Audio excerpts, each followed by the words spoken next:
This is the Game Changers Experience. Deep dive conversations with leading business disruptors, Olympic athletes, celebrities, entrepreneurs, and influencers from around the world. This show will teach you insights about the winning principles in mindset, productivity, marketing, branding, entrepreneurship, business strategy, and more. Hosted by Productivity Authority, business strategist, former elite athlete, author, and public speaker, Adam Strong. Hello, everybody, and welcome to the Game Changers Experience with myself, Adam Strong.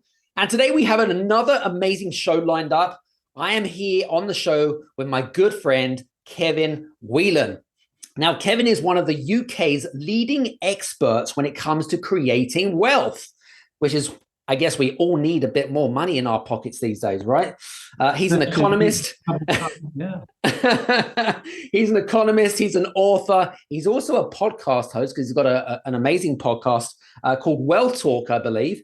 And he's also the founder of a company called WealthBuilders. And their main focus is all about helping you guys create how you can create extra streams of recurring income. And that isn't including your job and your business for you guys that are listening in, by the way. He's also created a really simple, simplistic, step-by-step approach and framework about how you can build wealth for longevity more than anything else. And today's conversations, we're going to be doing a little bit of, we're not just going to be talking a bit about wealth. We've got two handsome guys, of course, talking about money, wealth, and everything else that kind of goes with hand in hand when it comes to running a business as well. So what are we going to be talking about today? Well, we're going to be talking a little bit about financial literacy. We're going to be talking about financial plans.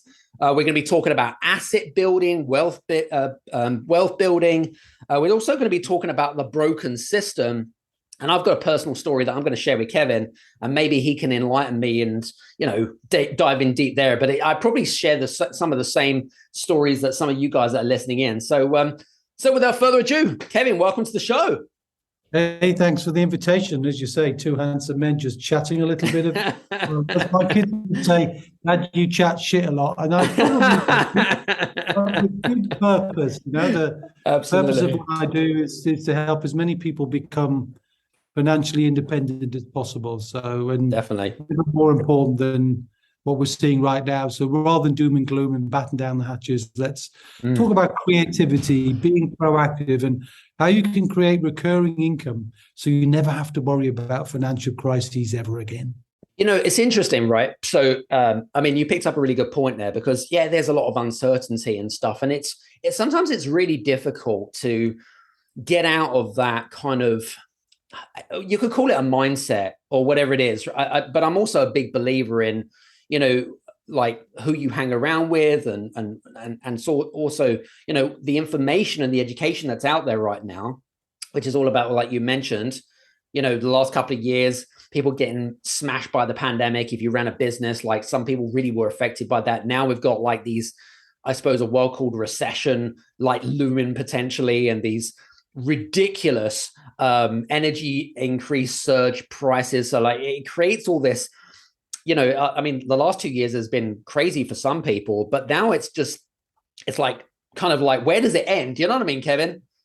Yeah, there's doom and gloom out there. And I suppose the economic wind is blowing on us north, south, east, and west. So we're being buffeted everywhere from, as you mentioned, inflation, rising interest rates, the recession. So much so that probably the real tell is the social unrest that's out there right now. Yeah.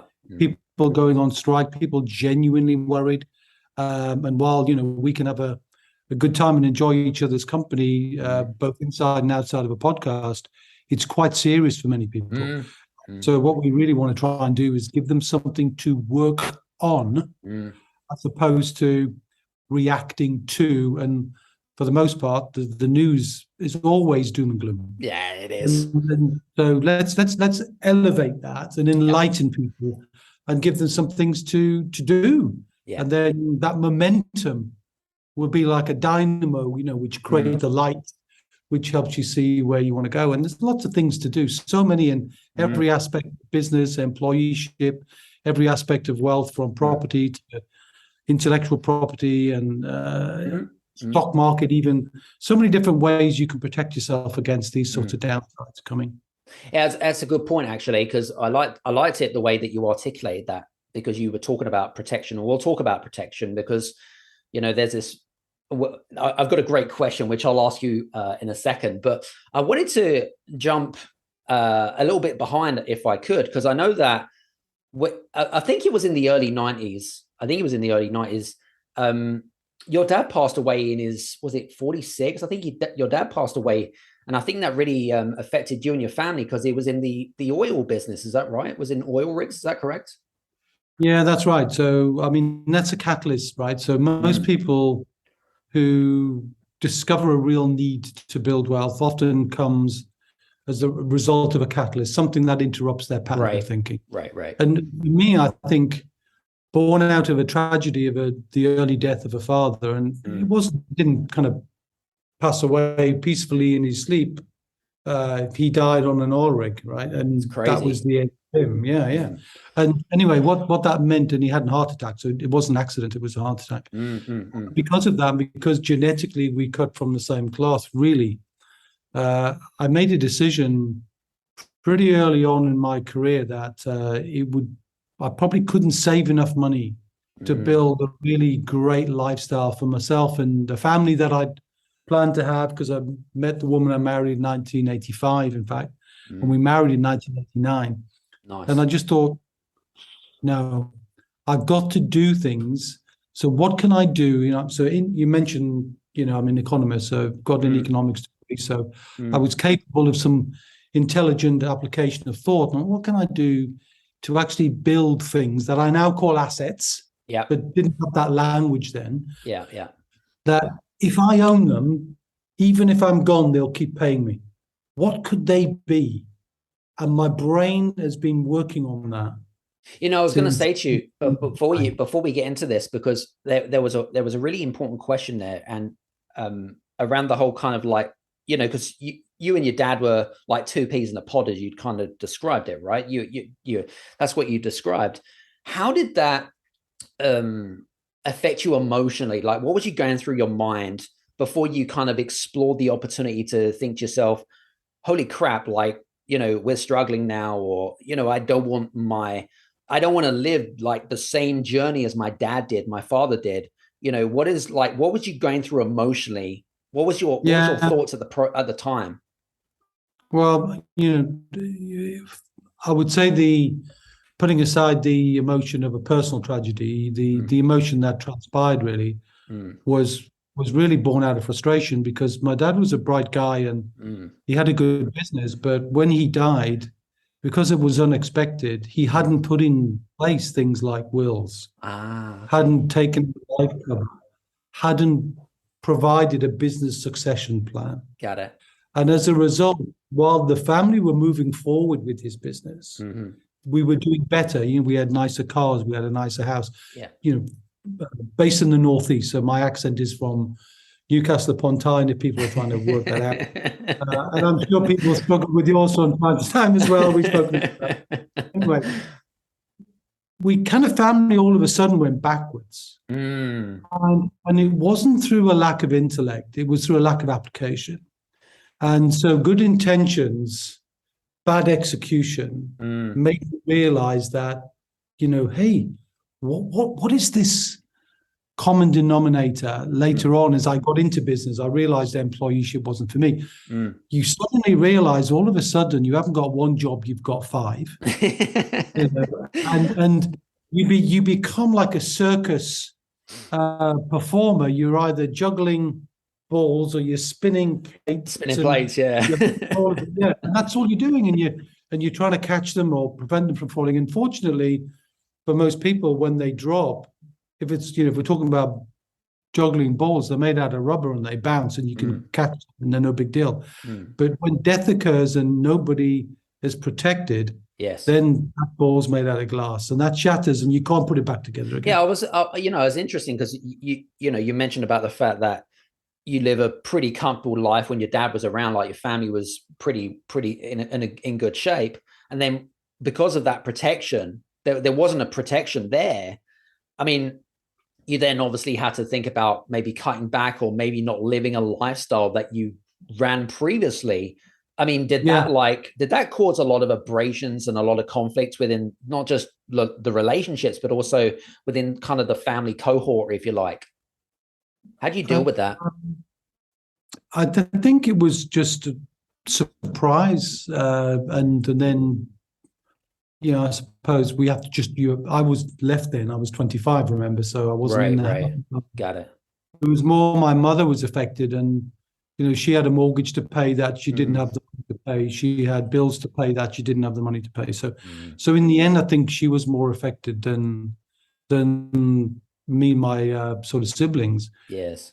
But anyway, the point is, I think for me, it was born out of that was a strong catalyst to want to become financially independent as quickly as possible, which with no mentorship, no guides, no coaches, no path well trodden. Wow. I had to discover it for myself. It took me about 15 years to get to where I wanted to get to. So my life was completely paid for without having to do a day's work ever again at 45.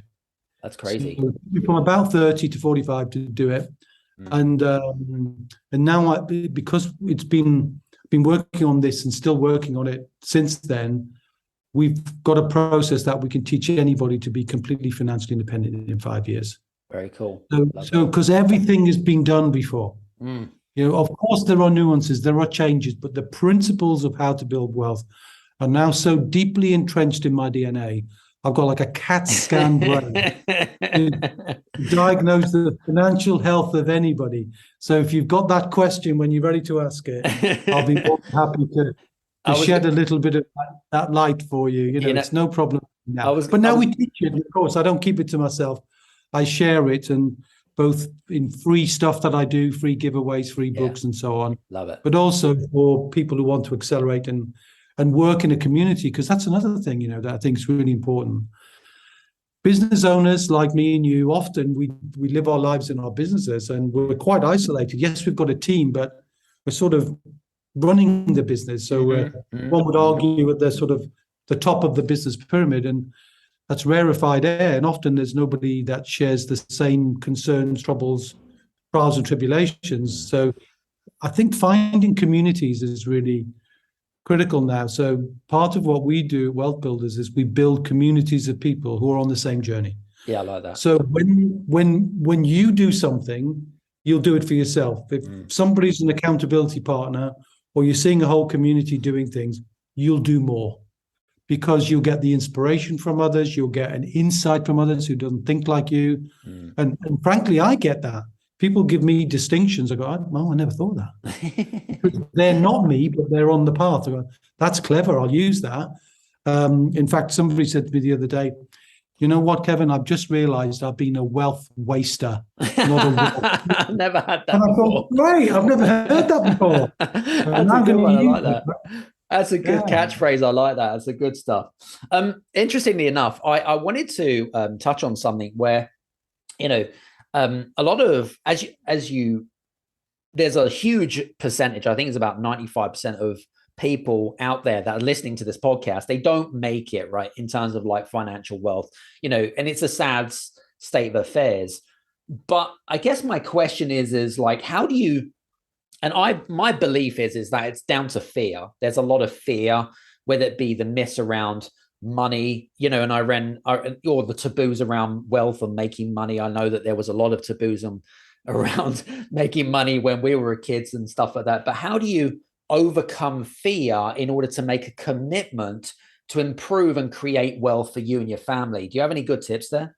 Yeah, I mean, fear, as we all know, and lots of people have used this before, is false evidence appearing real. Right. Yeah. So for the most part, the way to dispel that is, first of all, get a great education, because your perspective changes. And we know in life that our things improve when we educate ourselves. So getting the right education, and that's a tricky one, because you've got to know a trusted source of that education. Yep. But education is the cornerstone of all wealth building, because you cannot build your wealth from the same state of mind you're in, the 95%. And the mentality I advocate for anybody is the value add mentality. So instead of being something, whether it's a job in a business, is how do you create more value? And then how do you replicate that creation of value? So if you can do something, you can see it's adding value, but then you replicate it, it will work automatically. So once you've done it once, the fear goes away because you can see, well, that works. And then if you've got a community around you, other people are doing it. So you become less fearful when other people are giving you the real evidence. This works for them, crumbs, it can work for me because actually they're doing the same thing. Yeah. So we like to imagine everybody's on the same journey from financially insecure, meaning if you stopped working your job or you stopped working your business, how much would automatically flow into your bank account every month? Automatically. Not what's left over from the work you did last month, but what every month. Now, for some people, at the beginning, that's zero. What they're looking for is independence. Now, that's a different number for everybody. Sure. So it doesn't matter what it is. The average in my community, by the way, just so you know, is 10K a month. 10K a month. Okay, that's good. Usually somewhere on the track, 3 to 4, 4 to 5 is a kind of financial security number. Now, the reason why that milestone is critical is because one of the great challenges for people building their wealth is that so much of their time is consumed in non-wealth building activities. So they're juggling the balls and spinning the plates. They're doing the job of a 40, 50, 60-hour week. So the time to build wealth is teeny tiny. Can't build wealth in a job. It's almost impossible to become wealthy from the place of employeeship. Almost. One or two exceptions. You're one of the founding employees of Microsoft. Yeah, you're wealthy by now. You discover something in the business where you do a joint venture with your employer. That's rare, but it does happen. You become an entrepreneur. But because there's so much time paucity, we're so time poor, we try and help people build their recurring income in little blocks. So get your first 100, get your first 500, get your first 1,000, get to 3 or get to 4. Now renegotiate your time, either with yourself or with somebody else. So you now can give more time to your wealth building. So our plan is to get someone from 0 to 3, 4, 5, and then from there to 10. And that's almost like an acceleration. It's not a straight line at all. It's absolutely an acceleration, like going through the gears in a car. You can it's hard to get very far in first gear, but you've got to get there. You can't go from first to 7th because the engine would fall out. You can't do it. You've got to go through the levels. And if you do it that way, that removes the fear because you're taking baby steps, you're getting little bits of momentum, reassurance. We encourage recording, so there's a constant update of what you're doing, what you're learning, what you're banking. And then as that moves forward, you can see, well, a year ago, I had 0 recurring income. Now I've got 2,000. I'm halfway to being financially, secure. And what's interesting to me, that 5 years, and then even if it took a bit longer, say 7 years of focused wealth building can mean you're financially independent for the rest of your life, the rest of the lives of your kids and your next generations to come. So most people won't do it.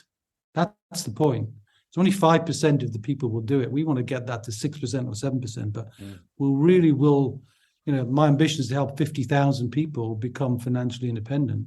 Love that. That's what we're touching. We're trying to fill a football stadium of people who then go out and build a community, infect others. That's what we're trying to do.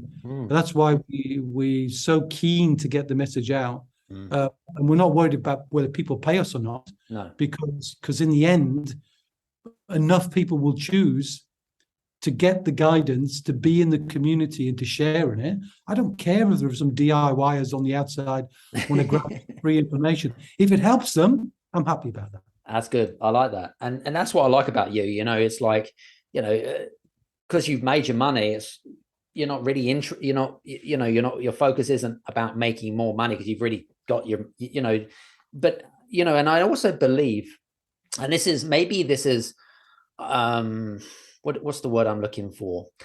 My kind of experience, and I want to touch on something that we talked about earlier on, which was all about recurring income or passive income. It's one of the things that that I was taught, I think, when I was younger, is that passive income was a scam, right? Reoccurring income was a scam. It wasn't seen as an ethical way to make money.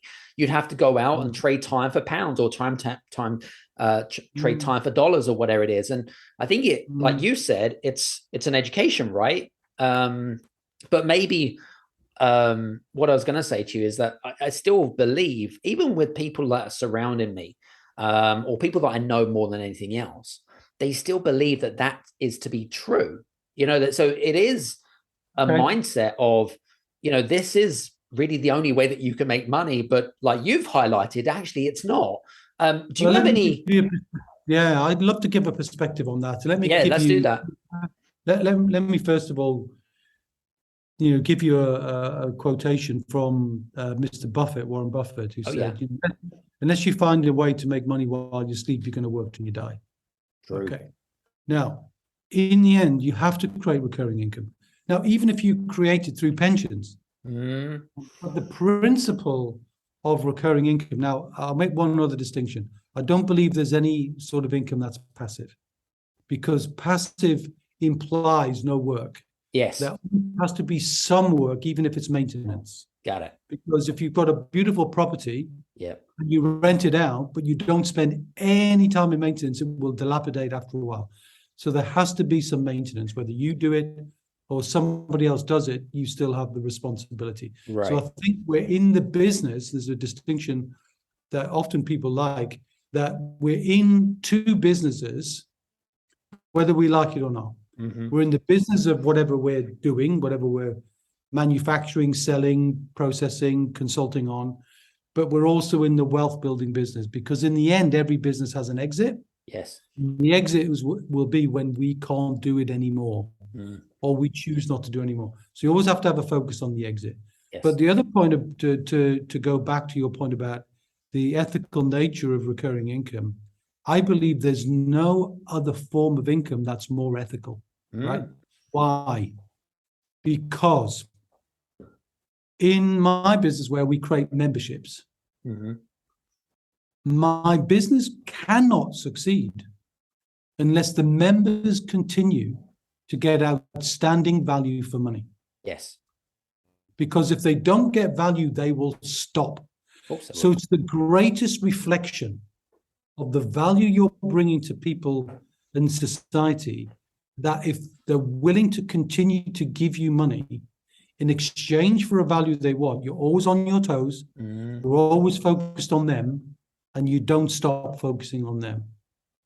And that's why I think it's highly ethical. It's the opposite of being unethical. It's interesting. I love that perspective. That's a really good perspective. And I guess it also depends on where you're at in life. But I guess the other spin to that is it's irrelevant. It doesn't matter where you're at. If you're an entrepreneur running a business or whatever it is, looking at it from a different perspective, a different analogy, different angle, like you've just given, it actually makes a lot of sense. And even if that's not just creating memberships, creating subscriptions or whatever it is, it's like, you're actually, what you're doing is you're creating an asset, not just in your business, but you're creating an asset for you, right? And we haven't even touched on assets in our conversations yet. No, and here's why it's interesting for business owners, okay? Because I mentioned every business has an exit. Well, let's assume the exit, somebody sells their business, okay? Yes. And a lot of business owners believe they'll sell their business, but here's a shocking statistic. Out of 5 million business owners in the UK, less than 5,000 sell for more than $1 million a year. Yeah. Which means 0.1% of the business owning population sells for a sum of money that can give a good retirement. Yeah. Okay, £1 million at 5% gives you 50 grand a year. That's not life-changing money, but it's okay to live on, let's say. So in the end, if the exit's going to happen, what are you going to do if you get a check for £1 million or 2 million quid or 3 million quid? You don't know what you're doing because you've spent no time building assets. Of course. No time understanding the principles. So all of a sudden you become vulnerable in your 60s because the average age of a business sold in the UK is 57. Yep. So obviously when you're older than that. And so in their 60s, they're all of a sudden nervous and uncomfortable, and their money ends up in the bank or on the stock market, which is fundamentally volatile. So very difficult to build wealth from there. So what we're encouraging business owners to do is to build wealth as they build their business. Grow your profits, grow your wealth. And you can do that by understanding that if you do that, you're less reliant on having to sell the business. If you're building wealth alongside, then you're ring fencing yourself from a devastating event like a pandemic or a legal claim or something. But whatever happens, you're actually shoring up your business as you go, and you're building your experience, not just for yourself, but for the next generation. Yeah. Because if you're extraordinarily now gifted in understanding the 7 ways to build wealth, how to do that, the principles behind it, how to be tax efficient, how to do things really safely and really well, then you can teach your kids. Whereas if all of a sudden you just get money, you don't know what you're doing, they don't know what they're doing, and that money in the end ends up dissipating. So for legacy reasons, it's really important as well. Love it. Love it. Now, you mentioned earlier on that it took you about 15 years roughly to become financially independent. I think that's what you said, 15 years. Now, if we was to rewind time back, okay, what did you learn in those 15 years? And I think you mentioned in another podcast that you wish you could have maybe changed something. What did you learn from those 15 years? What would you have changed to make that time shorter to become financially independent? What did you learn from that journey? I think two fundamental things. The first one, I would have been more open, more humble. Oh, yeah, like that. I think in my youth, probably I was more arrogant. Like, it's down to me. I have to do it, and I was sort of resistant, I think, to maybe good guidance. I wasn't clear thinking. So it takes you a while to get the thinking. So some of those years were me just going, okay, now I see that. So, and the second one, I would say, choose your business partnerships wisely. Because I've made 2 big mistakes in my business life, and not every business that I have recurring income businesses now, but not every business I've ever started was recurring because I didn't have the distinction then, not fully anyway. But I chose 2 business partnerships where fundamentally they started off really well. Yes. But they ended really badly.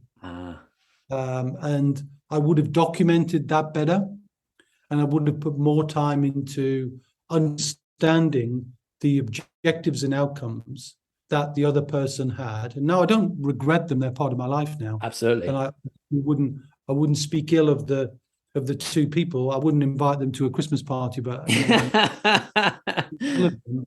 and we moved on amicably. But I would definitely say that set me back as well. That's cool. So not being as humble as I could have been, and not being as diligent as I could have been. They would be my 2 fundamental lessons. Point number 1, because you mentioned about, that you were kind of more Mr. Macho, and it was your attitude more than anything else. But was it also down to your arrogance? Do you feel like you were arrogant as well when you were younger? I said that. Oh, okay, cool. All right, no worries. Cool. And it's just important, because I feel like, especially with the younger listeners right now, and sometimes our ego can get in our way, and it's like, I don't need help, or, I'm working this out myself type of thing, kind of Mr. Know-it-all type of thing, or Mrs. Know-it-all. Anyway. To be honest, I have to say, I've been doing this for a long time now, and what is it now, sort of 30 years doing it and 15 years teaching it. So I've been teaching for as long as I've been independent. And the fundamental starting skill that I have to see, or quality that has to be there for me to even begin to want to help, is humility. Love that. And so I ask the questions that lead to that demonstration. And from time to time, I'd see arrogance, usually in men, the bravado, the lion, Alpha male. the alpha male, and I raise it head on.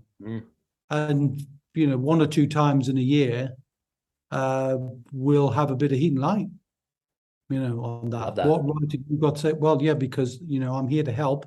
Yeah. And if you're open to the help, I can get you to become financially independent based on what I've seen of your resources and based on what I've seen of your intellect. But based on what I've seen of your attitude is you're acting as if you know it all already. Yeah. And you don't. Yeah. So are you willing or not?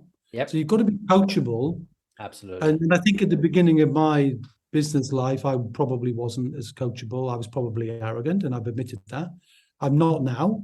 In fact, I'm humbled every day by the fact that, I have a journey of discovery. A lot of cheeky people will say to me, well, Kevin, you're obviously a man of some wisdom and some 60 years. You've got some wealth miles on the clock. Yeah. Why are you still working?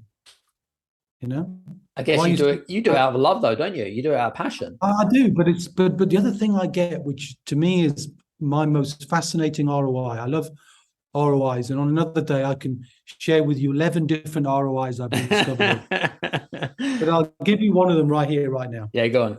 And it's your one relationship, opportunity, or idea. So relationship R, opportunity O, and I idea, from a complete transformation in your wealth. Right? So that's it. So when I get up and I've got a podcast to do, or I've got something to record, or somebody to speak to, or a part to look at, or even a client or a mentee to talk to, I'm looking for something I've learned to be that ROI for them. Got it. What's the one thing I can really leverage for them? Well, I get them from others. Like the wealth waster was a great one. That was a couple of days ago. But I'm always getting a distinction because people will share with me what they're doing. I go, that's really smart. Doing that. Kind of your own self-education as well. Somebody else. You know what I mean? So it's all good. I was going to say, I know I'm conscious of time, actually, because we are flying through today, ladies and gents, and hopefully you guys are picking up some.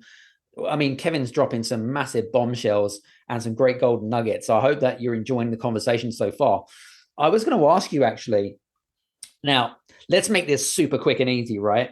So we've gone into a lot of like psychology side of stuff, but I wanted to go into some real kind of like quick tips, nitty gritty. What are some of the easiest ways that we can create wealth right now? Well, first of all, understand there are only 7 ways you can do it. Let's do it. Right? So real quick and easy, okay? So first of all, let's define what we mean by an asset. So we're not going to go into accountancy definitions.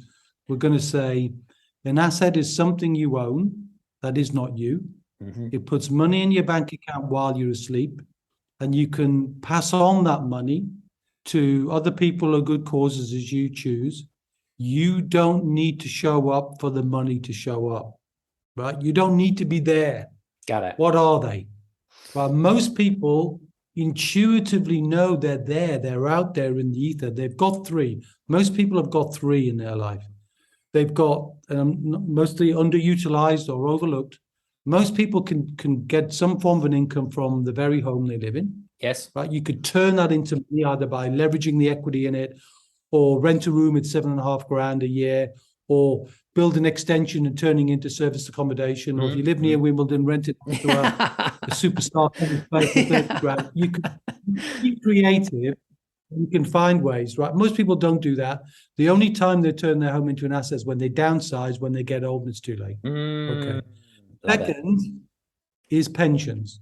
And absolutely the worst value for money, almost in every case, in money purchase pensions in the stock market going up and down because of the opaque nature of the fees that people are being charged. The layers and levels of fees being charged, often historical when technology has brought so much to bear, often hidden in small print, really, really bad value for money for the most part. Some are really good value for money for the most part. Most people are paying 2% of their money in charges. Now, if the average return in the stock market is 6%, that's a third of their money going in fees. Crazy. And that's compounding every single year.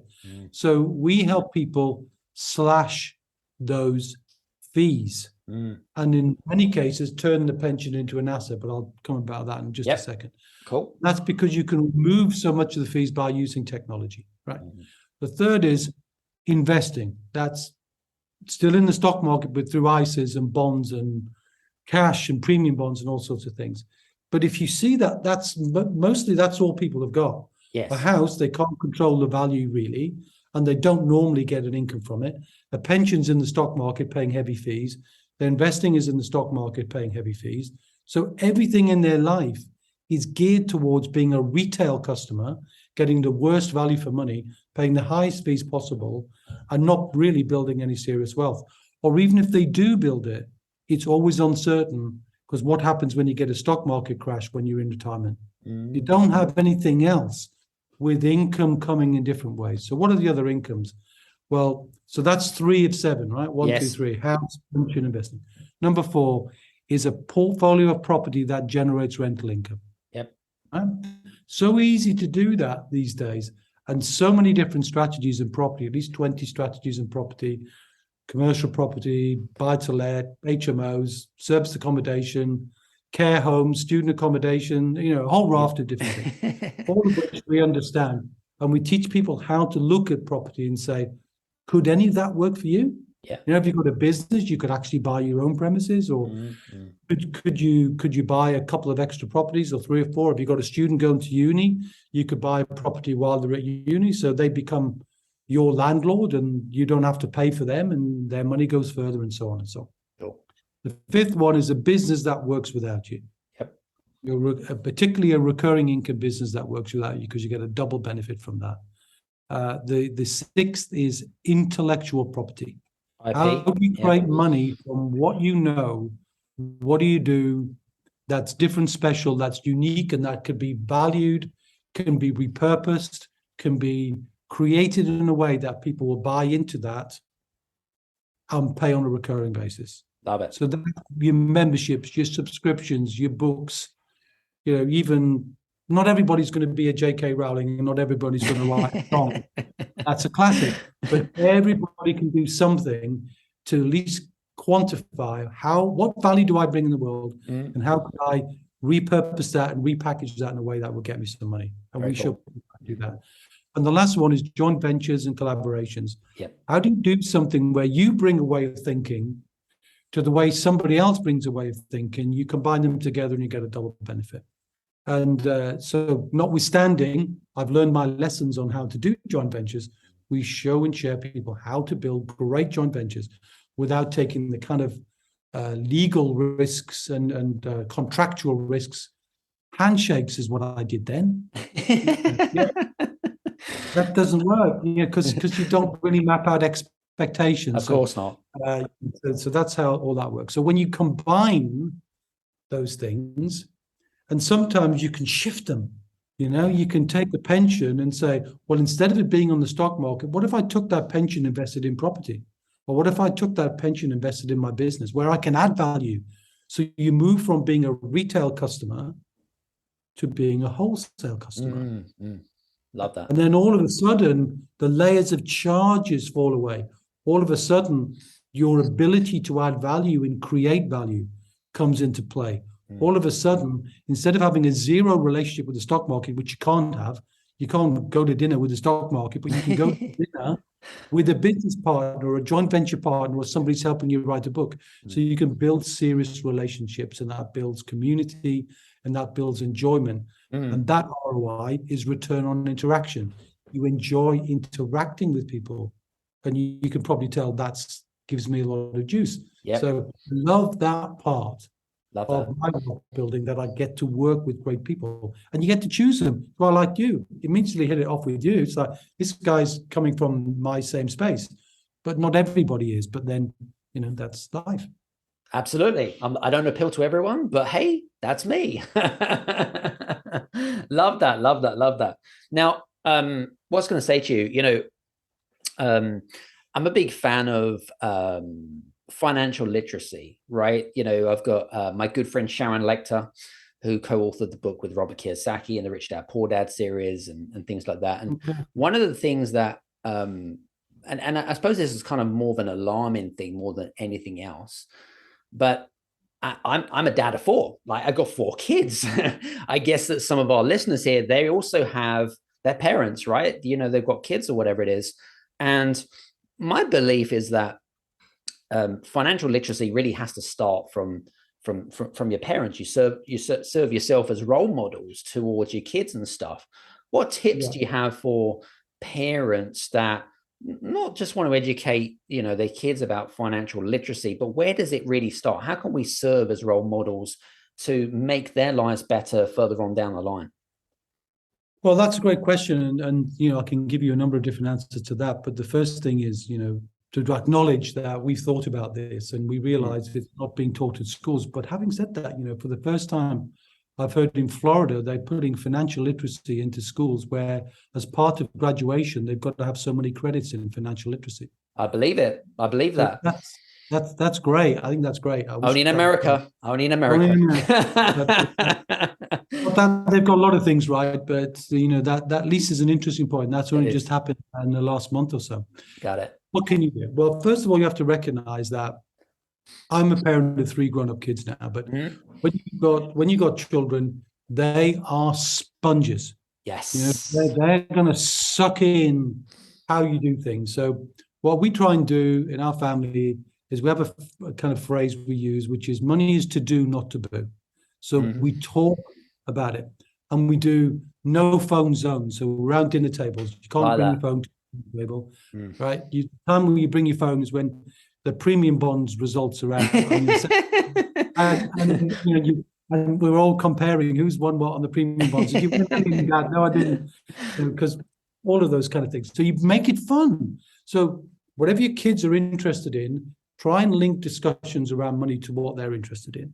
Yes. And we've got a whole series of blogs, articles, even books written by children's authors who we're associated with, where you can bring good financial lessons, not just lessons, but experiences, playing games, and doing things from kids from 8 to 28. Yeah.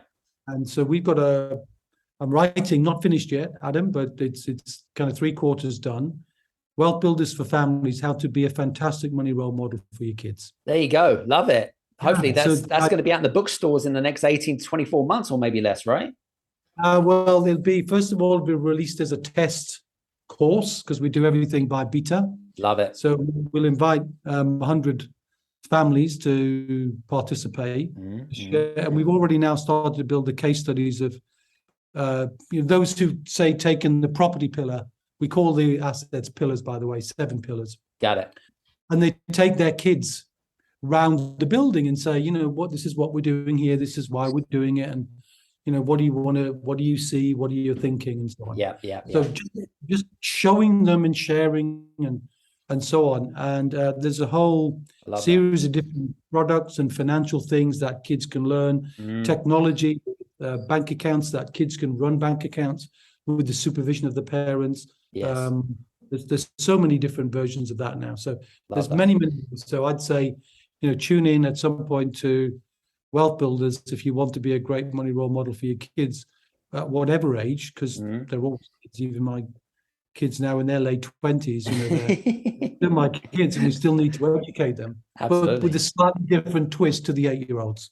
Yeah, definitely. And I suppose the other thing that I picked up from what you just said was getting them involved, right? Getting them involved and showing them. I think it's a really good point, that definitely. Well, listen, we're coming towards the end of our show, and I hope you guys have picked up some great value bombs from today's conversations, and we've covered a lot of ground. I reckon we could probably talk for hours, if not end. But just before we go, Kevin, what are you working on right now? What are you working on in terms of the creating wealth space for some of our listeners? Well, WealthBuilders for Families, just mentioned, which will be out in the probably now, I would guess, first quarter of 2023. At the moment, we're doing, because we see there's so much doom and gloom out there. We mentioned that at the top of the show. We put together a 6-week challenge Yep. For anybody who wants to participate, which anybody can do at any time. But we run it for a 6-week period to give them a short period of focus, short sprint Yep. of opportunity to find money in key areas of their life. And we promise, this is my promise, that we will help you find, make, save or compound £1,000 in 6 weeks, and it costs you 100 quid to participate. So 10x your money, or I'm at risk. There you go. Doing that, we've got 150 going through that challenge right now, and they'll come out with, guess what will happen? They'll find things I didn't even see before. I was speaking to one guy who said, you know what, because we've got so many different purposes these days, you can use, I think it was Monzo or whatever, but other apps exist where you can take your money and you can split it into different jars. So you can have jars for the kids, jars for paying your debt, jars for you're building your wealth, jars for saving in the stock market, whatever you want to do. Love it. So technology is bringing so much to bear. So what we're trying to do is just give people something to focus on right now when the world is focused on the bad, to give something to focus on for the positive. That's what I'm working on right now. Very cool. Well, guys, listen, hope that you've enjoyed today's show. If you want to contact Kevin, all of his links are actually below. And if you do reach out to him, do mention the podcast, of course. And then you can connect the dots and put 2 and 2 together. It will either be himself or his team who will be able to reach out and be able to direct you in whichever way that you want to go in. So, Kevin, I just want to say thanks very much for being on the show today. I really appreciate you. No, likewise. And I'm hoping one day soon to get you on Wealth Talk. So we'll be seeing how you can share your message with my listeners. Absolutely. Well, listen, guys, hope you've enjoyed today's show. Do me a favor, if you haven't already paused this or stopped it, go to Kevin's LinkedIn profile or even follow him over on social media, because I think it's definitely well worth looking at what he's creating. Got some great stuff in there, and even tap into his podcast as well.